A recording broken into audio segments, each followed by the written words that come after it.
አረቄና ጠላ ቢራና ውስኪ ትጨልጣለ ከቅቤና ከጮማ ትሸሻለ አእምሮ ሲጨልም የሰይጣን መስዋዕት የሆነውን ዘፈን ትደግፋለ ስለ ኢየሱስ የሚያወራውን መዝሙር ታወግዛለ አክራሪ ሃይማኖተኛ ስትሆንና አእምሮ ሲጨልም የአስማትና የድግምት መጽሐፍ አሳተመ የእግዚአብሔር ጥበብ ነው ብለ ታነባል እንደ 67ኛ መጽሐፍ በዚህ አይነት ጨለማ ውስጥ ያሉ ሰዎችን ክርስቶስ በፉጨት ይጠራል አሁን እሱ በስራ ላይ ነው ብዙዎች በኢትዮጵያ ውስጥ በዚህ ዓመት ወደ መዳን መንገድ ይመጣሉ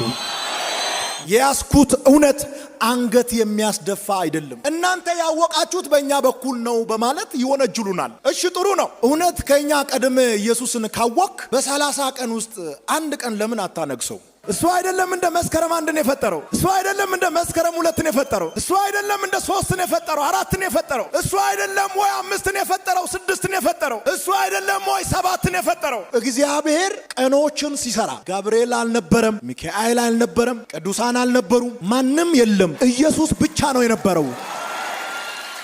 አው እናውቃለን እሱ ከማንም ጋር አይወዳደርም ካላችሁ ለምን ቦታው ጠባብ ሆነ ለምን እሱ ዳር ወጣ መሃሉስ ለማን መሃሉ የማን ያዕቆብ በሎዛ በረሃ ላይ ተኝቶ